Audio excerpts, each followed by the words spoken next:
Profeta Zacarias, capítulo 2, nós vamos ler apenas os versos 1 a 5.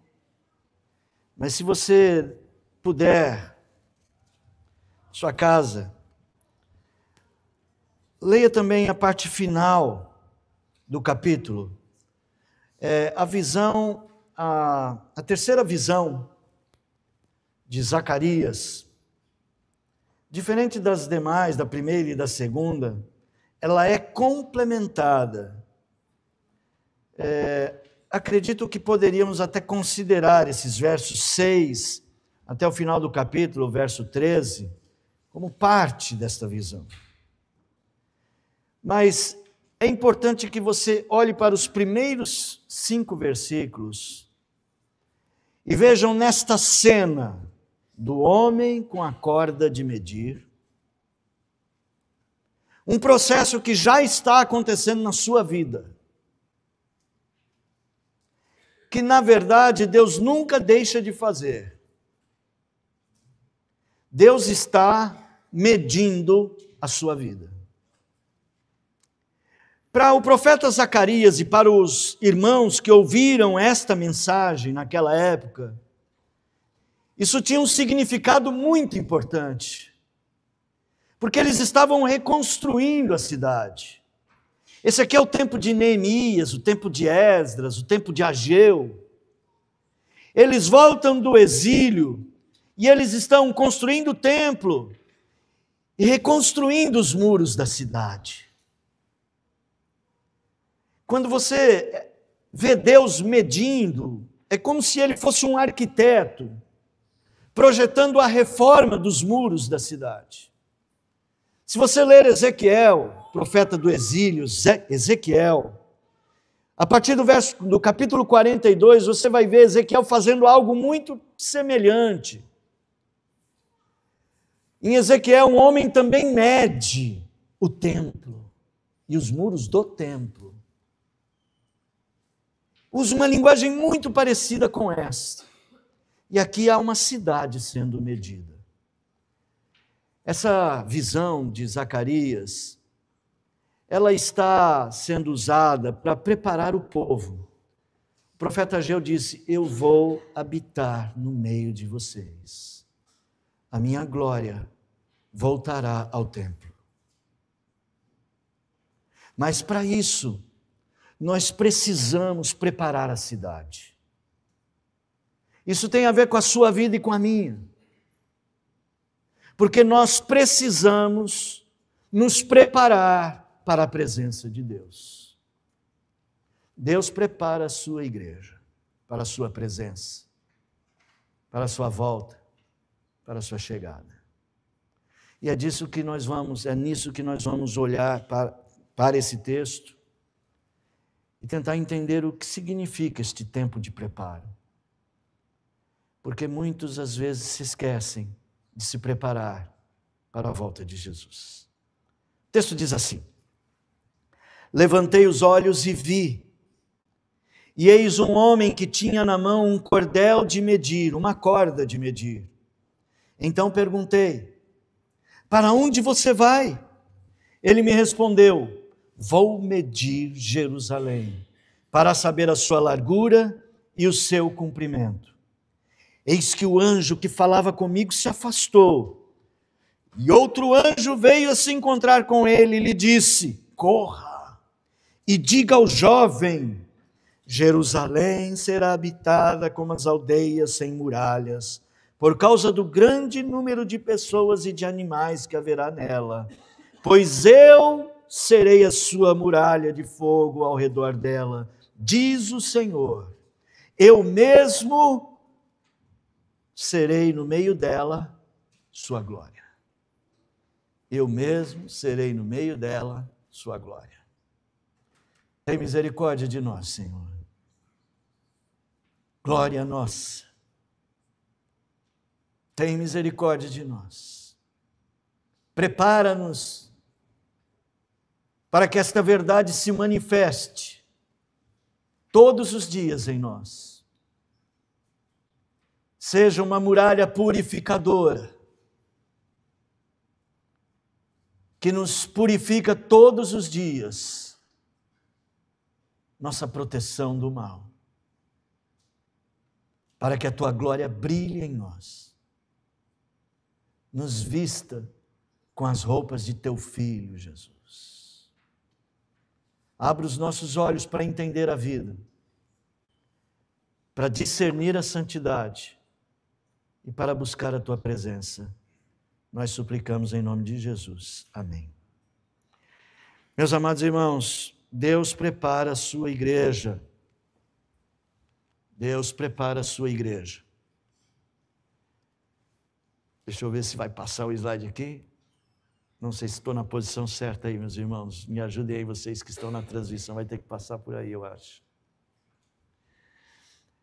Eu estou preparando o slide. Se você lê apenas em inglês, talvez você esteja com um ponto nos ouvindo. Nós queremos que você aproveite o melhor da palavra de Deus. Então, ore por nossa igreja também, você que nos visita, para que possamos ser um lugar de edificação para brasileiros, americanos, para irmãos de várias nações. Os espanhóis, os hispanos nos entendem razoavelmente bem, e nós nos entendemos bem com eles. O inglês e o português são mais diferentes um pouco, ou bastante. Pode passar o slide. Irmãos queridos, existe um processo de vida sendo realizado ao longo da nossa existência. Eu e você não estamos por acaso vivendo o que vivemos. O que vivemos, o que experimentamos, pelo que passamos, não são coisas aleatórias que simplesmente aconteceram. Sorte ou azar, como alguns preferem chamar. Não. Há um processo se realizando ao longo da nossa existência, controlado por Deus, nos preparando, nos modelando, nos fazendo ver coisas em nós e coisas ao nosso redor, para nos estimular a uma vida mais perto dele, para nos transformar e nos preparar e nos adequar a ele. A palavra de Deus, pode passar o slide, por favor. Pode passar mais um? Deixa um instantezinho aí. E já você passa para o próximo. Eu vou ter que pedir para vocês aí controlar. Não sei nem quem é o irmão que está à frente disso. Me ajude. Eu quero que vocês pensem sobre isso. Que é preciso ter consciência de que nós nos movemos na presença de Deus. Pode passar o slide? Os versículos de Efésios. Em Efésios, o Senhor diz assim: para que a santificasse, tendo-a purificado por meio da água, da lavagem de água pela palavra, para apresentar a si mesmo como igreja gloriosa, sem mancha, nem ruga, nem coisa semelhante, porém santa e sem defeito. Está claro na palavra de Paulo que Jesus está nos vestindo, que Jesus está nos dando seus presentes. Aliás, a mensagem do boletim é justamente essa: os presentes do noivo para a noiva. O Senhor está nos dando a sua própria natureza, a sua própria santidade, o seu caráter.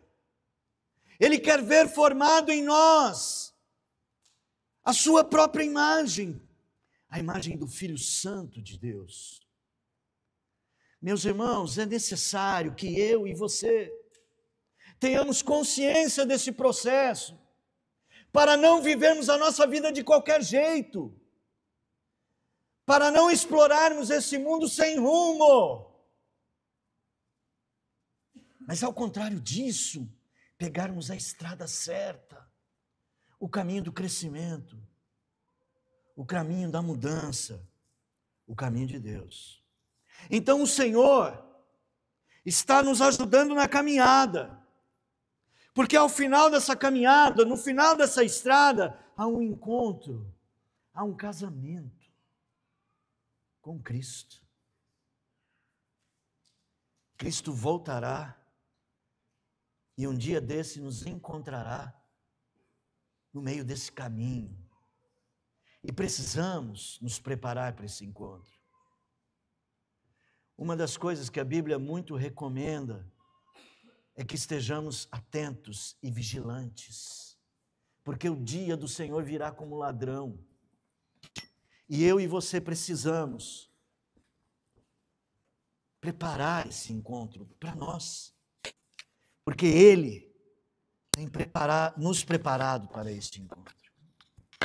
O Senhor prepara a sua igreja para a sua chegada. Pode passar o slide? E Ele começa fazendo isso, primeiramente, abrindo os nossos olhos para que nós enxergamos a nós mesmos. Quem nós somos, como estamos. Ele nos estimula a uma avaliação, à busca de uma compreensão de nossos próprios caminhos. Lembra na ceia, Jesus, examine-se o homem a si mesmo.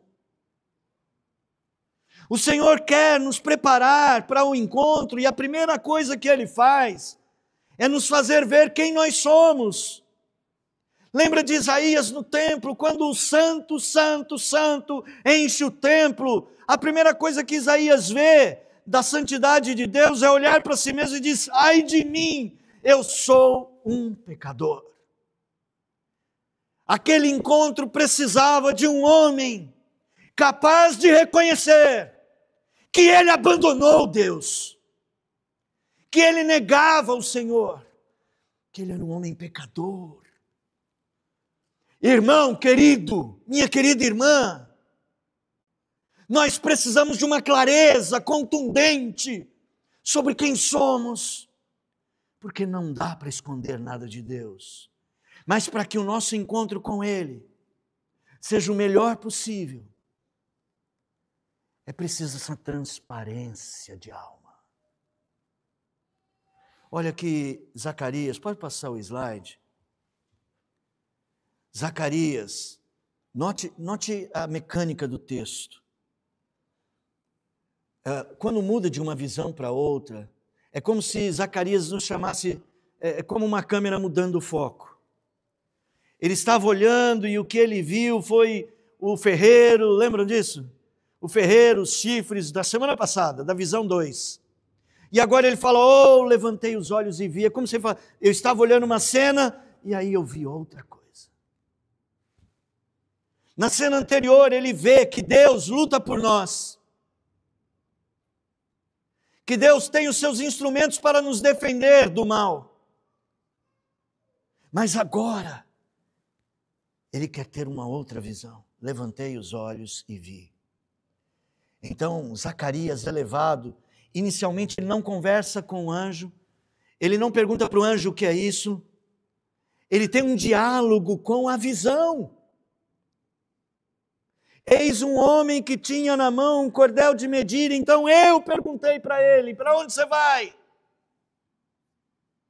O que é diferente aqui é que agora não é Deus que vai dar uma explicação, mas essa explicação parece ter sido uma conclusão do próprio Zacarias na visão.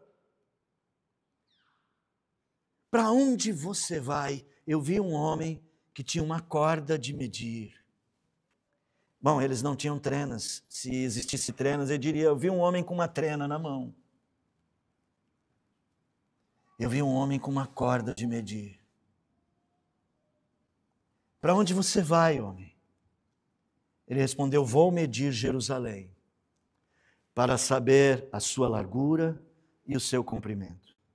Irmãos, eles estavam reconstruindo a cidade. Eles estavam reconstruindo a menina dos olhos de Deus. Olha só aí, vê comigo, por gentileza, capítulo 2 ainda, um pouquinho mais para frente, verso de número 8. Pois assim diz o Senhor dos Exércitos: para obter a glória, Ele me enviou às nações que saquearam os bens de vocês, porque aquele que tocar em vocês, toca a menina dos seus olhos. Jerusalém era a menina dos olhos de Deus, como é a igreja, como é você. Ele vai fazer um muro de proteção, mas ele precisa medir qual o tamanho que tem que ser esse muro. Zacarias precisava ter essa consciência. Irmão querido, nunca se esqueça que Deus quer que você saiba quem é você. Ele quer que você saiba investigar-se, notar-se, perceber seu próprio pecado. Que às vezes, irmãos, nós queremos que uma obra se opere, mas nem sabemos onde começar a reforma. Para reformar esta cidade, é preciso medi-la. Para reformar a sua vida, dobre os seus joelhos e peça a Deus para medi-la. Seja humilde, seja simples. Às vezes nós julgamos demais o mundo, a vida, as pessoas. E não somos capazes de sequer tirar a trave que está em nossos olhos. Pode passar o slide para aquela menção. O Senhor precisa voltar nossos olhos para aquilo que Ele quer que vejamos. Eis, levantei os olhos e vi. Você precisa fazer isto. Você precisa ver que muitas das coisas que Deus está colocando na sua vida é o cordel de medir, operando, fazendo você ter consciência que você não criou seus filhos para a glória do Senhor, que o seu trabalho você faz só para você, que você ama mais este mundo que a glória do Senhor, que você está disposto a gastar toda a sua energia para ter algum dinheiro a mais no banco, mas nada da sua energia para orar, para ter as bênçãos dos céus. Você precisa medir a sua fé, porque é capaz que você esteja pronto para avaliar o que os outros creem e como os outros vivem, e nada pronto para dizer: eis-me aqui.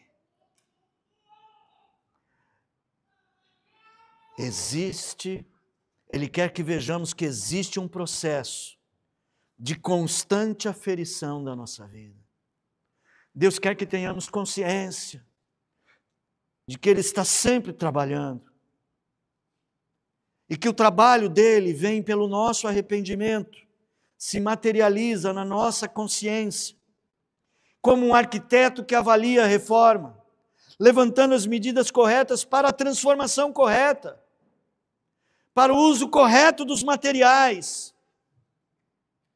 Precisamos enxergar quem nós somos. Essa madrugada eu acordei bem cedo, vocês acreditem, eu acordei bem cedo. E eu tenho uma filha que mora do outro lado do Atlântico. E quando eu acordei bem cedo, ela já estava acordada. E ela percebeu que eu estava acordado, conectado. E ela me perguntou se eu tinha um vídeo antigo, e eu fui procurar e eu tinha esse vídeo. Eu falei: que coisa boa, acabei de achar esse vídeo.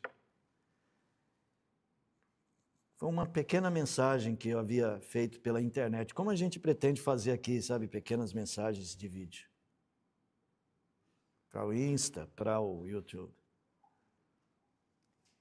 E naquele pequeno vídeo eu falava assim que uma criança com medo fecha os seus olhos. Se ela estiver no escuro, com medo por causa do escuro, ela fecha os olhos. como se fechar ainda mais os olhos, porque eu tenho medo do escuro, se eu fechar ainda mais, a própria escuridão maior vai me proteger.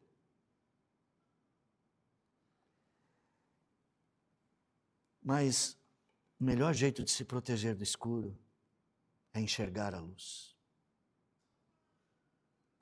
Fechar os olhos para os nossos próprios erros não melhorará a nossa condição. Nós precisamos ver a luz.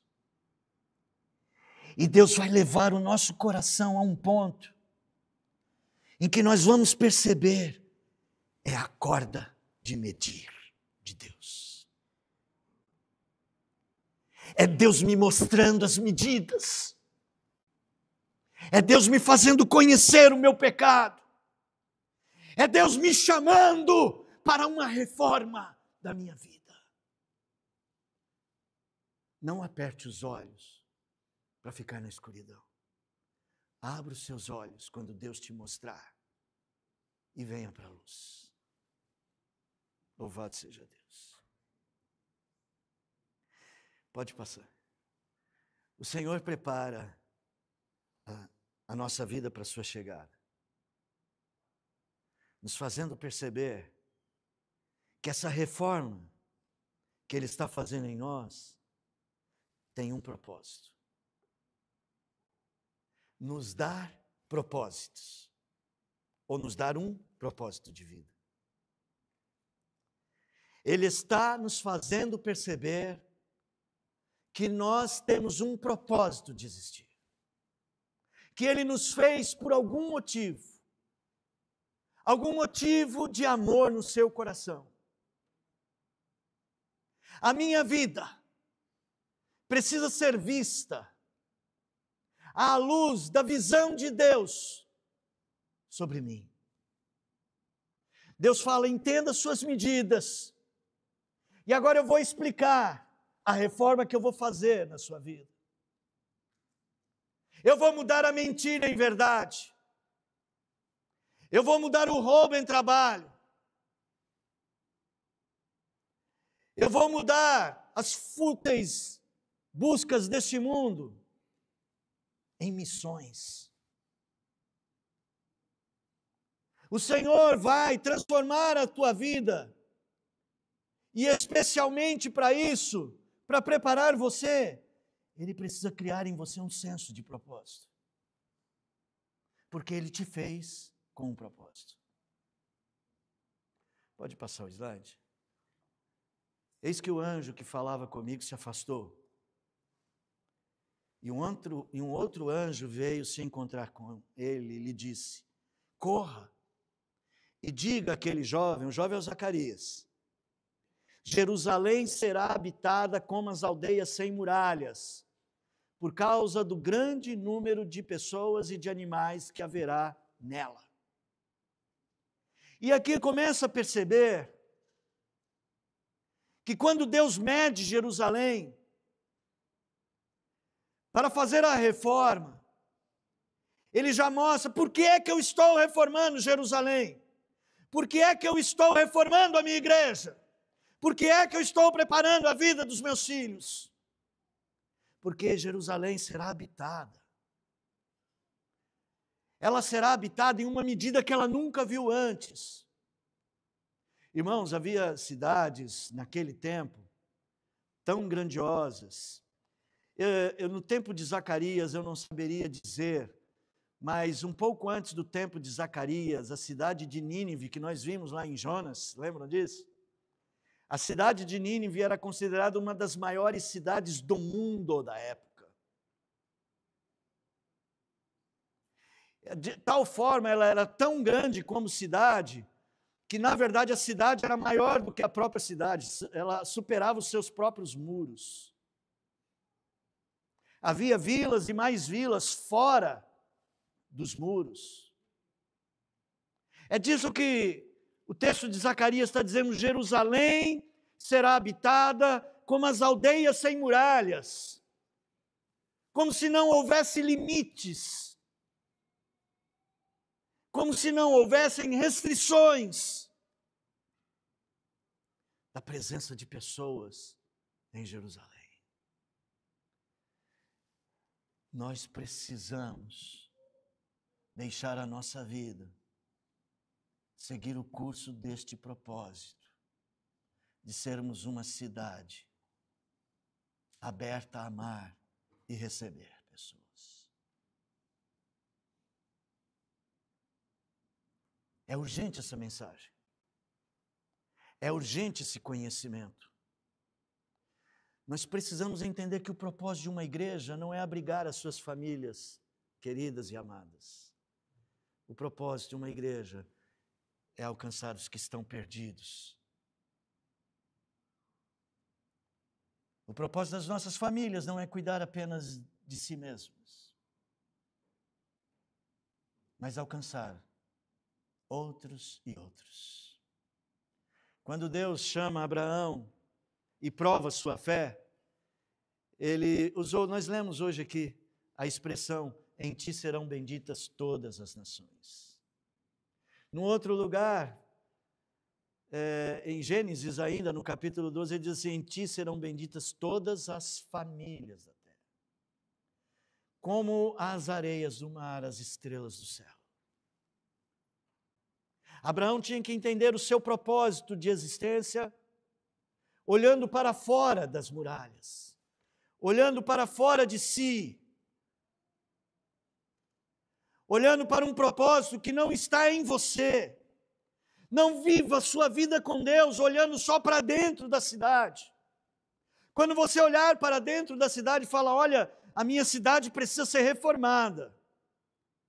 Mas para que eu quero que essa cidade seja reformada? Para que ela cumpra o propósito de Deus, que é salvar outras vidas. Por que foi que você foi chamado? Você pode responder, porque Deus me amou. Mas seria uma resposta muito capaz e muito bíblica. Porque Deus me amou a ponto de usar-me para mostrar o seu amor para outras pessoas. Amém. Por que foi que eu casei? Porque Deus me amou. E resolveu, olha lá, já estou vendo frase de amor aí, calma aí, não se anime. Por que foi que eu casei? Porque Deus me amou. E me amou de tal maneira que vai usar a minha vida para mostrar amor para a dona Márcia. Para quem não conhece, é minha esposa. Por que é que Deus me deu filhos? Porque Deus me amou e me escolheu para mostrar o seu amor aos seus filhos, que Ele me deu temporariamente como meus filhos. Deus me amou para eu amar outras pessoas e mostrar o amor dele. Eu existo para um propósito. E eu preciso cumprir cada um desses propósitos. Eu preciso fazer o certo. E o certo sempre será me tornar um instrumento do amor de Deus. Pode passar o slide? Há uma mensagem urgente sobre a nossa realidade. Não existimos para nós mesmos. Fomos escolhidos com o propósito de sermos instrumentos para a bênção de outras pessoas. O que faz a minha vida e a tua atingir um grande valor não é o quanto eu posso desfrutar do amor de Deus. Sim, isso é muito bom. Mas é o quanto Deus pode me usar para o seu amor chegar a outros. Devemos olhar para fora de nós, para melhor compreendermos quem nós somos. Para eu saber o melhor caminho para a minha vida. Veja, se eu estou pegando um caminho, eu não posso olhar para os meus pés, eu tenho que olhar para o caminho. Mas eu tenho que conhecer os meus passos para eu não andar não dá um passo largo demais, que a minha perna não alcança. Se for eu e o Ivan andando, o Ivan chega antes. Se for eu e Pedrinho, Pedrinho chega bem antes. Irmãos, eu preciso me conhecer. Mas se eu vou andar esse caminho, eu não posso olhar para mim. Eu tenho que olhar para o caminho. Eu tenho que olhar para o propósito. Por isso que eu tenho que olhar para Jesus, que Ele é o caminho. Ele é o meu propósito. E no caminho eu vejo outros. Eu olho para fora de mim. Eu não existo para mim. Aí você pode dizer, mas eu existo para Deus. Mas por que Deus quer ter você? Você acha que você é tão valioso assim? Por que Deus te quer? Sim, você é valioso, Ele te ama. Mas Ele te ama porque através de você Ele pode mostrar o seu amor, o amor dele para outras pessoas. É isso que faz a nossa vida ter um propósito e uma importância. Aprenda a olhar para fora de você mesmo. Último ponto, vamos passar o slide. Lá no finalzinho do trecho, daí vocês entenderam porque eu não li todos os outros versos, né? Senão um domingo fica muito longo. Lá no final do trecho, nós vamos encontrar uma descrição dessa nova condição, uma garantia, uma espécie de grande final da história. E no fundo o Senhor está nos preparando para esse grande final. O Senhor nos prepara, nos fazendo perceber que a sua glória é a nossa paz, que a glória de Deus é a nossa missão. Tudo que Ele nos dá e tudo que Ele nos chama a fazer tem uma função: trazer paz ao nosso coração e refletir a sua glória em nós. E o texto fala isso, pode passar para o versículo?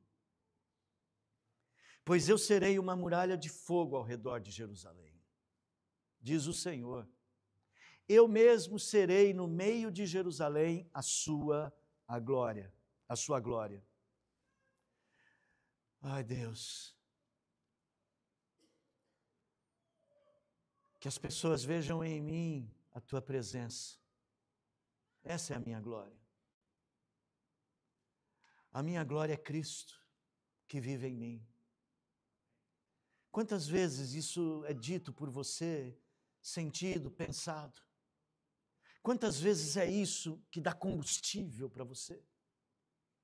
Por que é que precisamos de qualquer outra glória desse mundo? Por que é que precisamos de qualquer posse desse mundo? Por que é que somos tão teimosos? Por que é que estamos caminhando na direção errada? Porque nunca entendemos que o melhor da vida é Cristo. O melhor é Cristo. O texto, ele nos proporciona uma reflexão que precisamos pensar sobre ela. Deus promete ser uma muralha. A presença dele é a nossa proteção.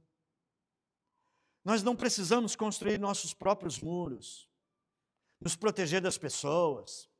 Olha, eu não tenho muitos amigos porque eu não gosto de ninguém se intrometendo na minha vida, sabe? Aquela proteção falsa que a gente faz, que vai nos dar segurança.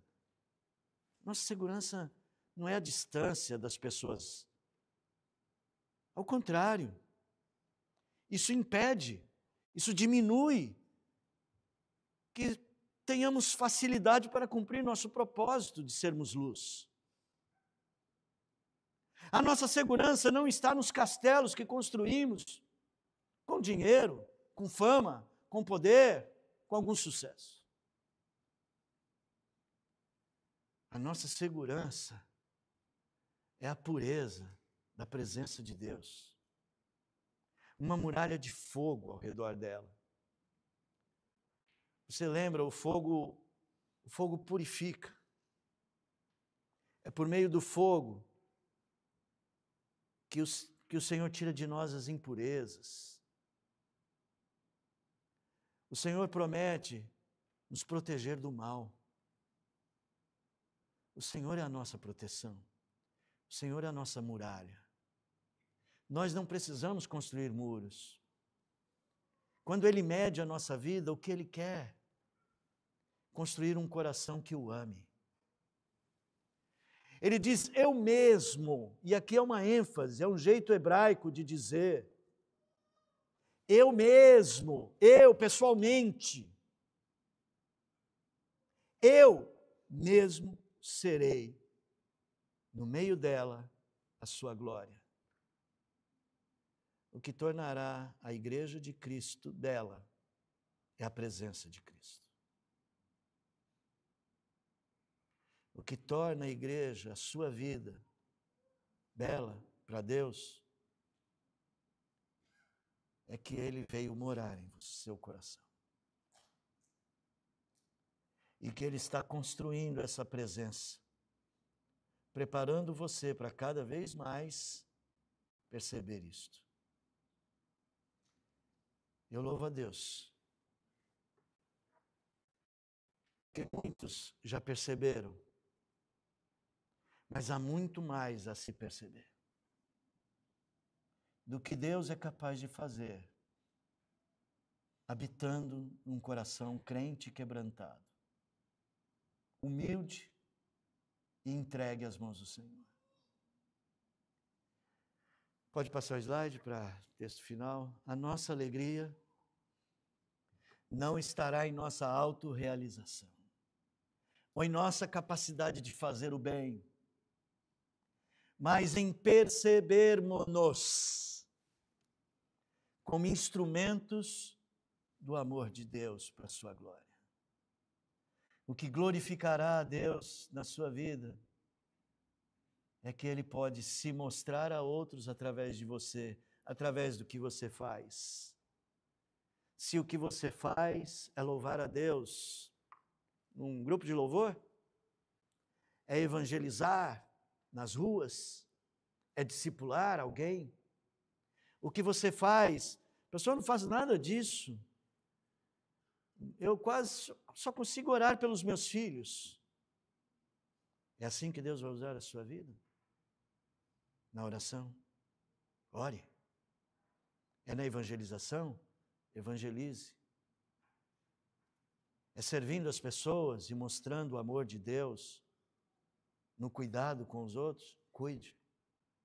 É ensinando, não só como pregador da palavra, mas como alguém que ensina a vida para os outros? Ensine.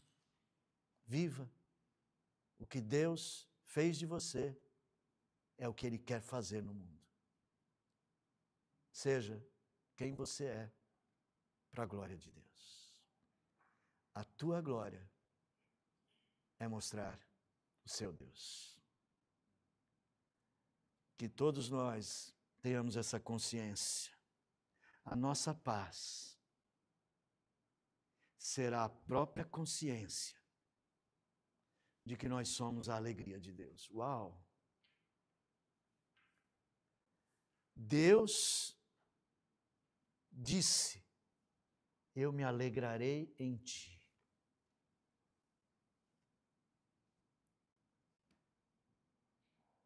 Nosso Deus está no meio de ti. Ele será a tua paz. Ele se alegra em ti, porque Ele brilha na tua vida. Essa é a sua glória. Deus está aqui. Bendito seja o Senhor. Quero convidar o grupo de louvor. Enquanto nossos irmãos vêm, deixa eu pedir a você, não vá para casa sem fazer uma oração. Não vá para casa sem pedir a Deus, ajuda-me a medir a minha vida, para eu saber quem eu sou e o que preciso fazer. Não vá para casa sem pedir a Deus: usa-me, usa-me. Em casa, na igreja, na vida. E não vá para casa sem falar com Deus: